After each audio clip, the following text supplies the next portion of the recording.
Boa noite, quase, né? Quase boa noite. Para mim é uma alegria muito grande poder estar aqui. Agradeço a Deus por esta oportunidade, a Jesus e também, claro, aos bons espíritos que coordenam esta casa e me deram essa oportunidade de poder estar aqui trabalhando na Seara do Cristo mais uma vez. Eu desliguei o microfone. Não está me ouvindo? Não é possível.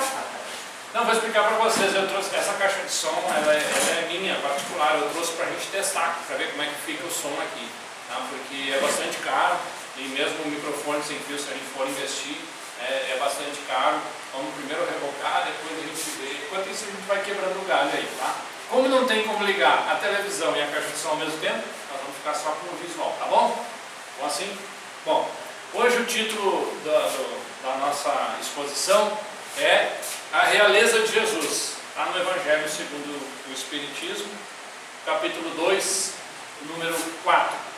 Eu comentava quando eu vinha vindo para cá com a Daiane, com a Vitória, que é muito complicado, né, falar sobre a realeza do Cristo. E o Cristo foi é o nosso mestre, o nosso guia, né, e aí você vai falar sobre a realeza dele, mas vamos tentar. Bom, vamos falar sobre alguns reinos. Vamos contar um pouquinho de história antes da gente começar. Vocês já ouviram falar em vários reinos que existiram no nosso planeta, certo? Tem o reino da Espanha, tem o reino da Inglaterra, o reino enfim, como? Mônaco, Reino Unido, Noruega, Portugal, já foi reino também, o próprio a Etiópia já foi um reinado, a Somália, quem mais? Nabucodonosor, que era o rei da Babilônia, o Japão, a China, que até hoje ainda tem os seus imperadores. Enfim, nós tivemos vários reinos no nosso planeta Terra, aqui no nosso orbe, não é isso? E todos a grande maioria desses reinos tiveram começo e tiveram um fim. Tiveram o seu auge, como foi o caso que eu citei da Babilônia, né? Nabucodonosor criou os jardins suspensos da Babilônia, mas teve o seu auge, o seu declínio e o seu fim. Vários outros reinos que existiram, várias potências do mundo, também tiveram os seus reinados, o seu apogeu e depois acabaram terminando. São os reinos da nossa Terra. Tudo que nós temos aqui no nosso planeta é temporário, é passageiro. Tem um começo, tem um meio e vai ter um fim também. Mas nós vamos falar de alguns, lembrando de alguns reinos. Alguém conhece esse mapa? É do Brasil. O Brasil é um reino? Já foi, muito bem. Bem lembrado pelo Paulo. Já foi um reino. Sabiam, crianças, que já foi um reino no Brasil? O Brasil já teve um rei, dois, aliás. O Brasil já foi governado por um rei. E o primeiro rei do Brasil foi esse camarada aqui, ó. Chamava-se Dom Pedro I, ou Dom Pedro de Alcântara, não sei o que, mais 17 nomes que ele tinha. Tá? Nasceu no dia 12 de outubro de 1798 e faleceu em 24 de setembro de 1834. O seu reinado aqui no Brasil durou de 12 de outubro de 1922 até 7 de abril de 1831, quando ele abdicou, certo? Ele largou o trono e foi ser rei em Portugal. Lá ele foi o Dom Pedro IV, lá em Portugal. Abdicou em nome do seu filho, certo? Vamos conhecer mais um rei. Esse aqui eu tenho que contar uma historinha para vocês. Existia um soldado do Império de Roma, um soldado já bem antigão, e o seu nome era Longinos. Longinos foi um dos soldados encarregados da crucificação de Jesus. Só que ninguém sabia do detalhe. E Longinos tinha um problema no olho, ele era cego de uma vista. E aí, por conta desse defeito, ele, para não ser expulso do exército, não pode ter defeito, não pode, né, ter problema quem é do exército, ele era muito vigoroso, muito forte durante as batalhas, ele se empenhava muito e disfarçava bem essa sua dificuldade, né, esse problema que ele tinha na sua visão. Quando o Cristo estava na cruz, próximo de morrer, havia o costume, quando a pessoa ficava muito tempo naquela época crucificada, havia o costume de se quebrar os seus joelhos.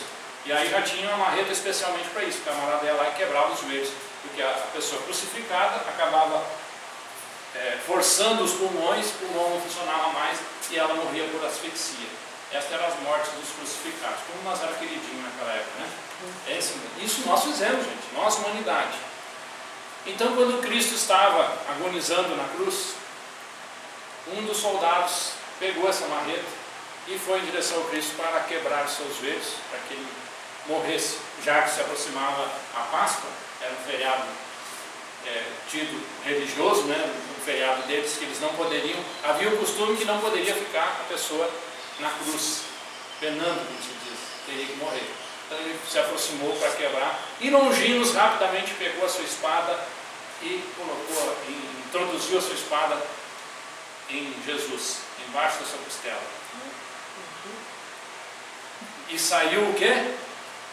Espirrou água de dentro do Cristo, do corpo de Cristo. Não saiu sangue, saiu água. E essa água que caiu também espirrou no Longinos e acabou batendo um pouco no seu olho, e ele imediatamente ficou curado. Então Longinos disse a famosa frase que esse realmente era o Filho de Deus. Passou-se o tempo e Longinos, então, quando pôde encontrar-se com Cristo, arrependido dos seus atos de violência enfim, pediu uma oportunidade ao Cristo para se redimir dos seus erros. Então, ele, alguns anos depois, ele reencarna como Dom Pedro II, segundo rei do nosso país, do nosso Brasil. Dom Pedro II reinou de 7 de abril de 1831, quando Dom Pedro I abdicou, até 15 de novembro de 1889, quando houve então a proclamação da República. Longinos, ou então Dom Pedro II, foi desterrado do Brasil, retornou a Portugal, a coroa portuguesa, e como presente, esse é Dom Pedro II, como presente ofereceram... Mas ele era menino, né? Como? Quando ele recebeu o título, Sim, ele era menino. sim. Quando Dom Pedro I abdicou para ir assumir o Dom Pedro II ainda era uma criança, então por isso houve as regências, né? Regência una, regência trina, bom, enfim. Mas isso é a história do Brasil, tá? Não vamos falar sobre a história da nossa doutrina espírita. É a história do Brasil, mas houve as regências, tá? Feijó, enfim, outras tantas. Isso as meninas vão aprender depois na escola, né? As meninas depois na escola eles vão aprender. Mas Dom Pedro II, quando houve a proclamação da República, foi oferecido a ele dinheiro, joias, pedras preciosas, ouro. O Brasil era muito rico e é até hoje, né, nessas coisas, e ele nada disso ele quis. Apenas levou do Brasil um caixote de terra e um travesseiro feito com ervas aromáticas do Brasil, para que aquele travesseiro acompanhasse ele durante a vida. E aquele caixote de terra que ele levou, ele pediu que forrasse o seu caixão quando ele, então, faleceu no dia 5 de dezembro de 1891, e ao ser sepultado descansou a sua cabeça sobre um monte de terra trazido do Brasil. Esses foram os nossos 2 reis do Brasil. Mas vamos conhecer mais alguns reis, tá? Vamos conhecer essa aqui, alguém conhece? Sabe quem é? Elizabeth. Rainha Elizabeth, rainha da Inglaterra. Ela está lá. Está lá. Começou seu reinado em 6 de fevereiro de 1952, ela está, vai completar agora em abril 94 anos. Está lá inteirona. Continua ainda a rainha da Inglaterra, certo? Continua sendo a nossa rainha Elizabeth. Vamos conhecer mais um rei. Quem conhece? Elvis Presley. Elvis Aaron Presley nasceu no Mississippi, nos Estados Unidos. É chamado de rei do rock and roll, não é isso? Não é esse o título que deram para ele? Rei do rock and roll. Nasceu dia 8 de janeiro de 1935 e 16 de agosto de 1977 desencarnou. Vejo que todos eles nasceram, cresceram, tiveram seu auge e desencarnaram. Hein? Vamos adiante? E esse aí? Luiz Gonzaga. Rei do Baião, Luiz Gonzaga. Né? Nasceu também dia 13 de dezembro de 1912, retornou à pátria espiritual dia 2 de agosto de 1989. Nasceu na cidade de Exu, Recife. Tá? Esse aqui não era rei, mas eu trouxe ele, é Rui Barbosa. Trouxe ele devido à grande influência que esse rapaz teve, inclusive, na doutrina espírita, né? Como trabalhador, estudioso, né, da doutrina espírita. Foi jurista, advogado, político, diplomata, escritor, filólogo, jornalista, tradutor, orador, ministro da Fazenda, deputado, senador, fundador da Academia Brasileira de Letras. Então, eu considero ele também um rei, pelo tudo que fez. É conhecido como Águia de Haia. Águia de Haia, porque ele foi no Tribunal de Haia, conhecido Tribunal Internacional, defender, fez uma brilhante oratória e por isso chamado Águia de Haia. Eu considero ele o rei das letras, então por isso que eu trouxe.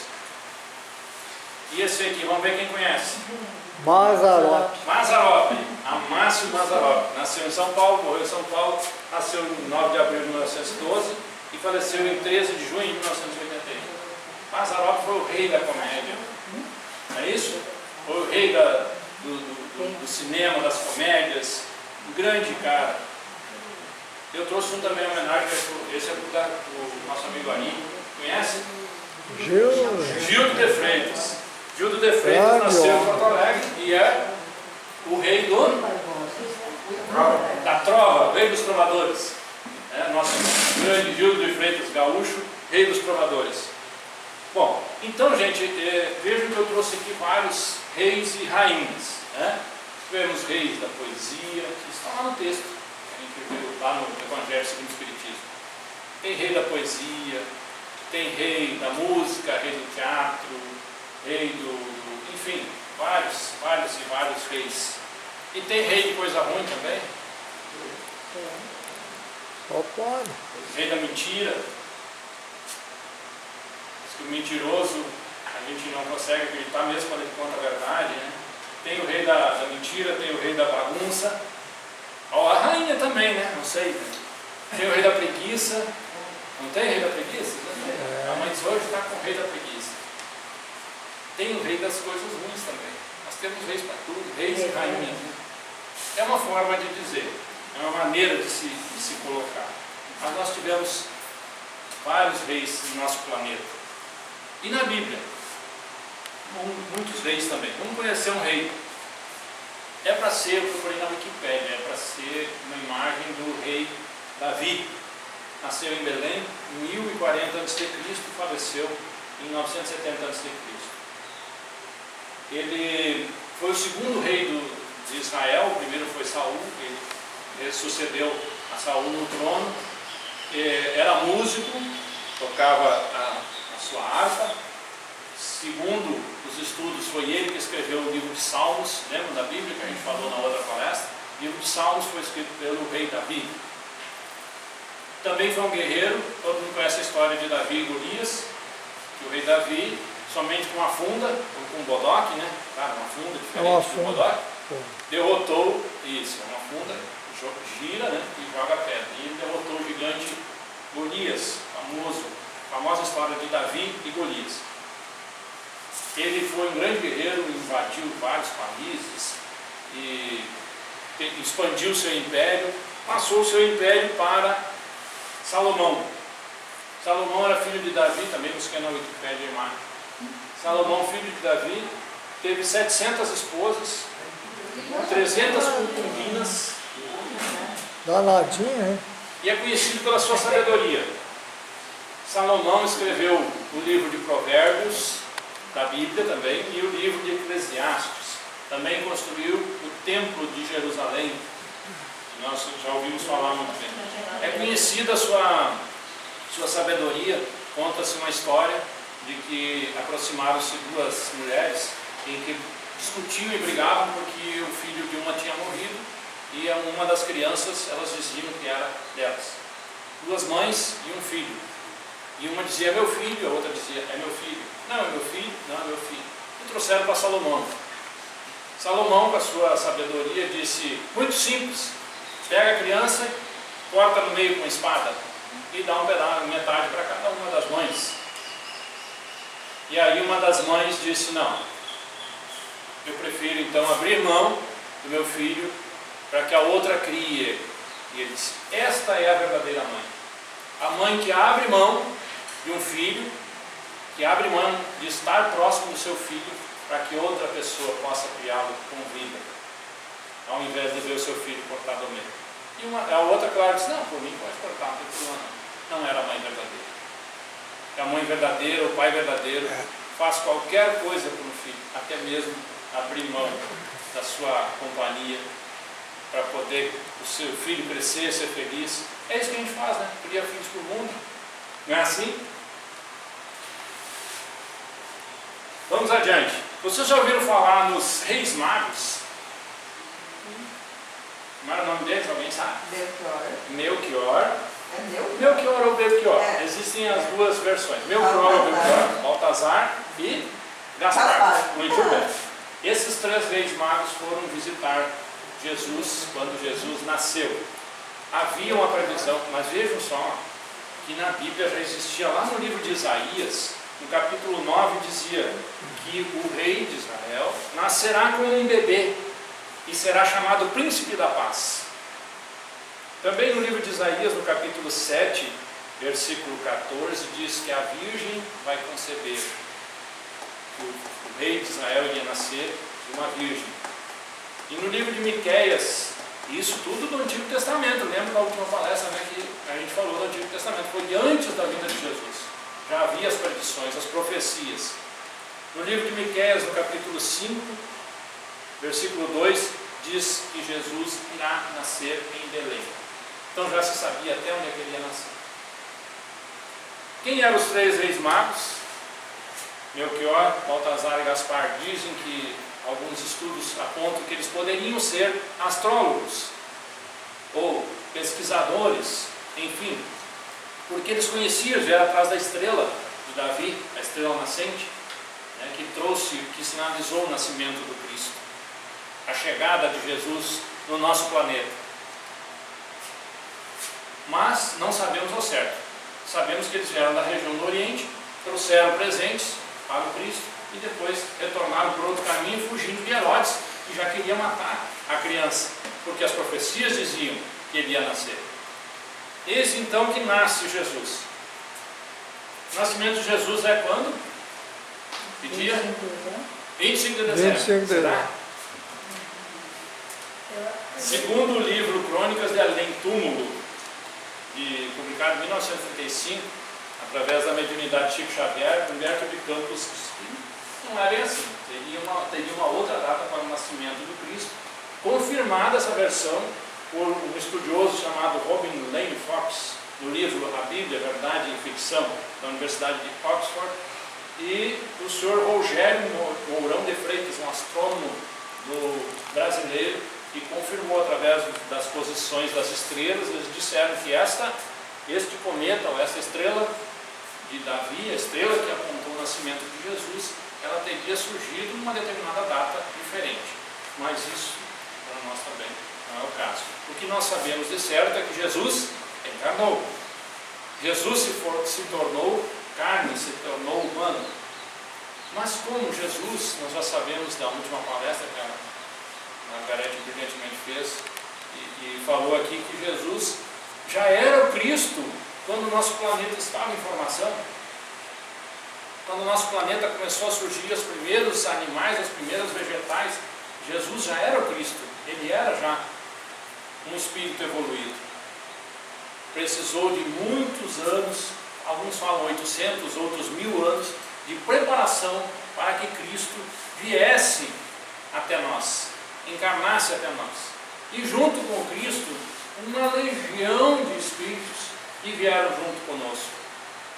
Inclusive os 12 apóstolos que seguiam Jesus, que não foram escolhidos por acaso. Pois Jesus andava na praia e viu um pescador e disse: você vai ser meu apóstolo. Não. Pedro, Judas, todos eles foram escolhidos. Tanto é que Jesus disse, na noite que antecedeu a sua crucificação: um de vós vai ter que me trair. E coube a missão ao Judas, para ir a Jesus, entregá-lo, vendê-lo pelas 30 moedas. Imagine a dificuldade que ele teve. Claro que a gente sabe depois, pelas sucessivas encarnações, que Judas já conseguiu evoluir a tal ponto que nem reside mais no nosso planeta.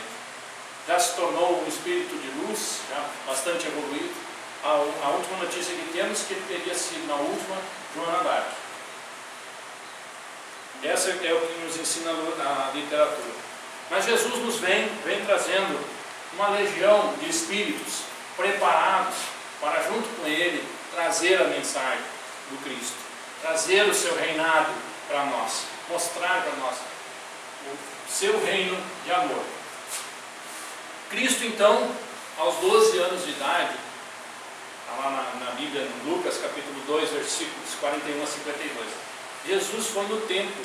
Era o costume, quando a criança completava 12 anos de idade, era levado até o sacerdote, até o templo.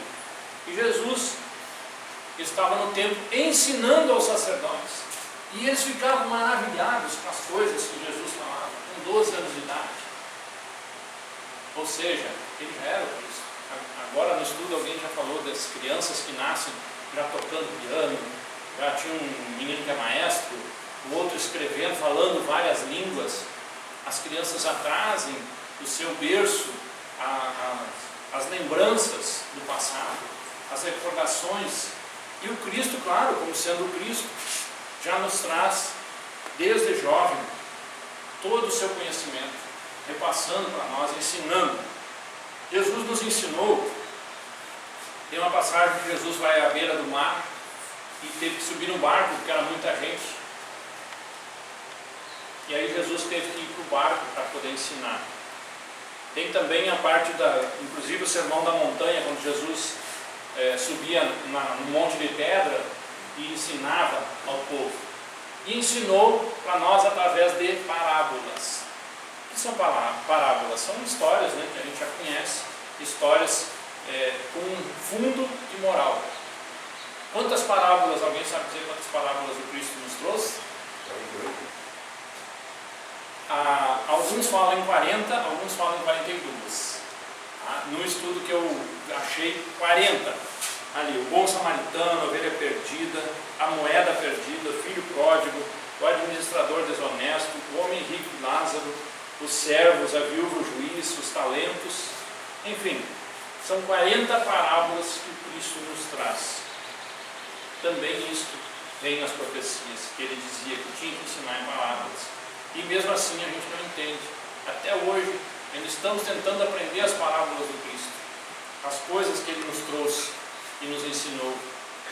Parábola do semeador, quando ele dizia que saiu para semear, e depois ele explica, ele mesmo, perguntam a ele, né, mestre, o que é essa história? Ele explica a história do semeador, e mesmo assim tem gente que não entende.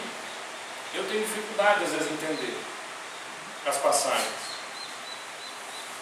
E aí Jesus é crucificado.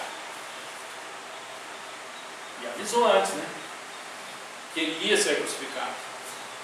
E aí Pedro, um dos mais afoitos, não, vamos fugir, vamos levar, já estava tudo pronto, vamos para outro lugar, vamos para o Egito, não sei para onde. Não vamos deixar que o mestre seja crucificado. E ele disse, não, eu tenho que passar por isso. Eu tenho que passar pelo calvário da cruz para deixar o exemplo, porque ele sabia que essa vida não era a vida verdadeira. Jesus, quando interpelado por Pôncio Pilatos, Pilatos pergunta, tu és rei? Ele disse, tu o dizes, mas meu reino não é deste mundo. Porque se fosse desse mundo, eu daria ordem aos meus servos, né, aos meus soldados, eles vinham aqui me resgatavam e iam embora. Meu reino não é deste mundo. De que mundo que Jesus falava? Do mundo espiritual, da pátria espiritual, da verdadeira vida que é no plano espiritual. Todos nós nascemos, temos data de nascimento. Todo ano a gente comemora, né? Todo ano eu tenho que comemorar, nem que seja com uma bolachinha, um guaraná, mas tem que comemorar. Está de aniversário? Vamos comemorar, vamos fazer festa. Mais um ano de vida, ou menos um ano de vida, não sei. Meu avô morreu com 76 anos. Meu pai já tem 76. E ele já está contando os dedos, ele já está no lucro. E eu fico pensando que eu tenho 52, então eu ainda tenho pelo menos 20 e tantos anos ainda pela frente. Bem que eu queria de amanhã voltar para o plano espiritual, né? Que diz que lá é melhor, não sei. Mas ainda tem muita coisa que aprender por aqui, pelo jeito. Jesus dizia também, está lá no Evangelho segundo o Espiritismo, capítulo 5, a felicidade não é deste mundo. O que é que isso quer dizer? Aqui nós não vamos ser felizes. Vamos ter momentos felizes, claro, sem dúvida. Mas vão ter momentos mais difíceis também. E nós viemos para cá para tirar o pão, para conseguir o pão com o suor do nosso rosto. É a lei do trabalho. Todos nós temos que trabalhar. A gente vive para a nossa boca, né, o nosso estômago. Temos que nos alimentar. E para nos alimentar, para gerar o alimento, temos que trabalhar. Mas Jesus nos diz em João capítulo 10, versículo 10: eu vim para que todos tenham vida e a tenham em abundância. Então ele nos dá uma promessa de que todos nós podemos sim ser felizes no plano espiritual, não aqui. E aí vem a doutrina espírita. No livro dos Espíritos, essa é a capa do original do livro dos Espíritos, está lá no Museu da França até hoje, se não queimaram, né? Andaram queimando lá nessa igreja. Livro dos Espíritos, na questão 625, Kardec pergunta: qual é o tipo mais perfeito que Deus tem oferecido ao homem para servir de modelo e guia? Jesus. E aí Jesus nos diz: meu reino não é deste mundo. E aí a gente pensando nisso, a gente fica com aquela ansiedade, porque quem de nós não quer ser feliz? Quem de nós quer ser sempre triste, sempre sofrendo? Não, todos nós queremos ser felizes. Nós pensamos na felicidade. Eu tinha um amigo que dizia assim: se tudo acaba bem no final e não está tudo bem, então não está no final ainda, né? Falta muito para chegar no final, porque não está tudo bem. Mas nós sonhamos com a nossa... Quem é solteiro sonha assim: ah, quando eu casar eu vou ter a minha rainha do meu lar, não é isso? Lembra das rainhas, né? A mulher sonha com o seu príncipe encantado, que vai ser feliz. Não vai ser feliz, pelo menos não nesse mundo. Só que no plano espiritual nós podemos gozar de relativa da felicidade, porque nós vamos ter convivência com os espíritos que são afins. Agora eu estou procurando o espírito encantado dela, né? Aí vira o rei, vira o sapo. Mas nós temos essa ansiedade, gente. A gente tem essa coisa de eu quero ser feliz. Quem compra, um exemplo que eu dei um dia desse, quem compra uma televisão, gosta de um carnê, né? A melhor coisa que tem que ter carnê dentro de casa. Ah, show de bola. Ah, terminou um carnê, já está fazendo outro. Nem terminou ainda. Falta só 2, já dá para comprar mais um. Aí vai lá e compra uma televisão. Quem é que lembra do carnê? Vai lá e compra em 20 vezes. Poxa, eu vou ficar 20 meses trabalhando, lidando para comprar uma televisão. Ninguém pensa nisso. Você só pensa no quê? Nos bons momentos que você vai sentar no sofá, cruzar a perninha, relaxar, né? E assistir TV. E olhar novela, olhar, sei lá, malhação, sei lá, futebol. O que quiser, vai ficar assistindo lá. Nem gosta do que está assistindo, mas assiste, tá lá, só para dizer. Comprei uma TV nova, vai ali, vem a vizinha, olha, que legal, vou comprar uma maior. É assim. Ninguém compra uma coisa parcelada pensando nas dificuldades que vai passar. Ninguém pensa nas dificuldades. Antes do estudo alguém falou assim: ah, mas no plano espiritual você se programa, né, e pede até as doenças. Eu acho que eu não pedi não, porque eu fui do outro lado e disse: não, doença não, deixa fora. Doença não quero não, deixa para lá. Quem é que é doença? Quem é que quer sofrer? Eu já dei esse exemplo, mas vou falar de novo aqui. Imaginem você chegar, por exemplo, com uma mãe de um presidiário, uma pessoa que estava presa, sofrendo lá no presídio, e você chegar para ele: que bom que seu filho está preso, está tendo a oportunidade de se redimir. do seu crime, do seu erro. Que bom que ele está passando por essa oportunidade, tomara que ele aproveite. O que uma mãe dessa vai dizer? Aquele que estava no hospital sofrendo com câncer vai dizer que legal, que bom que está com câncer. Ninguém diz isso. Ninguém diz, tomara que fosse eu, pegar um câncer, que legal, já pensou? E nós somos impiedosos, nós não temos no nosso coração a piedade, eu pelo menos não tenho. Falava esses dias com a minha esposa, né? Fulano de tal, falando do câncer, eu lembrei, né? Fulano de tal está com câncer. Coitado, está com câncer, coitado. O cara passou a vida inteira fumando, bebendo, não é coisinha, não é bebendo, todo dia tomando cachaça e fumando. Aí pegou um câncer. Coitado! Nós acabamos de falar. Ele procurou aquilo. O tempo todo. Claro que a gente sabe que existem doenças que você já traz na sua programação reencarnatória, né? Programei a minha reencarnação para ter uma doença. Mas a pessoa que passa a sua vida fumando, bebendo, comendo mal, se alimentando mal, não cuida do seu corpinho lindo e sensual, é lógico que vai ter problema. É lógico que vai ter uma doença. A própria ansiedade, como a gente falava. A gente quer, eu quero ser feliz, eu não consigo ser feliz, eu quero ser feliz. E aí você acaba, o quê? Contaminando o seu estômago com aquele ácido, né, gástrico. Aí daqui a pouco o estômago já vira uma úlcera, só de ansiedade, só de, ai meu Deus, o que vai acontecer amanhã? Será que vai chover ou não? Com essa seca que está, hein? Vamos chover. Aí Kardec pergunta para os espíritos essa é a ideia. Kardec pergunta, deixa eu passar mais um aqui. Influem os espíritos no nosso pensamento, os altos atos?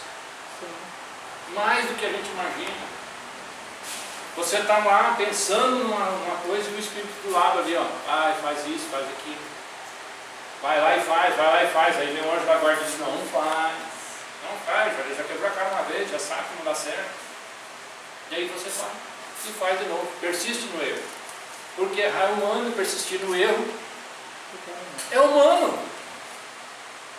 Nós erramos e continuamos errando. E não adianta você dizer para o camarada, olha fulano, se você fizer isso, você vai ter problema. Vai lá e diga para aquele que está fumando, por exemplo que a gente deu agora, olha, o cigarro causa câncer. Vocês acham que ele não sabe? Está escrito ali, quando ele compra a carteira de cigarro, se ele virar atrás está escrito, cigarro causa câncer. Causa não sei o que, tem um monte de coisa lá. Está lá escrito na carteira. Vocês acham que ele não sabe? Sabe. O cara que está consumindo a cachaça lá dentro, vocês acham que ele não sabe? Que aquilo ali pode dar uma cirrose? O fígado? Pode dar um problema? Sabe. Mas continua errando. Continua fazendo. Continua cometendo os mesmos pecados que a gente cometia há 50, 100, 1000 anos atrás. A gente continua cometendo. Porque é difícil, ninguém muda de uma hora para outra.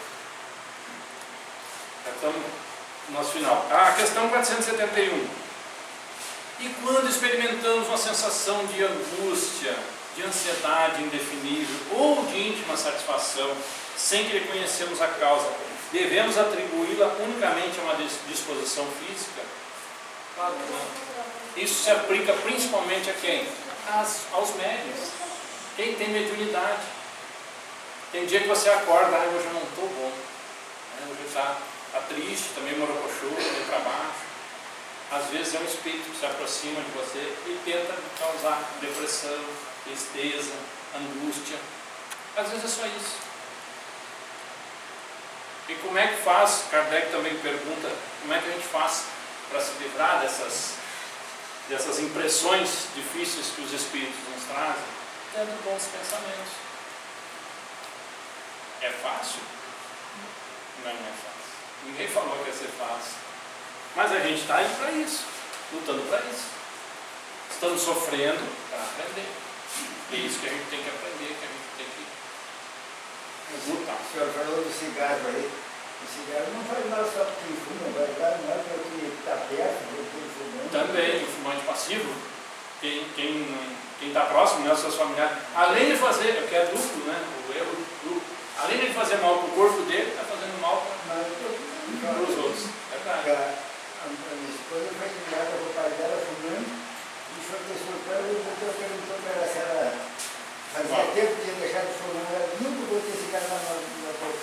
Ele não acreditou que não, o pai do nome porque o pai dela fumava. Fumaçado. Você criou, o pai dela fumava muito. Então veja o comprometimento, né?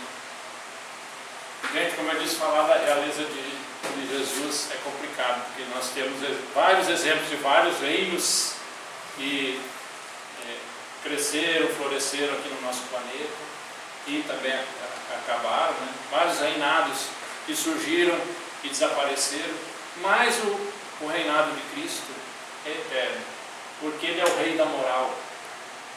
O Cristo foi o único Espírito que veio para o nosso planeta para nos trazer um exemplo, para servir para nós de exemplo, de guia.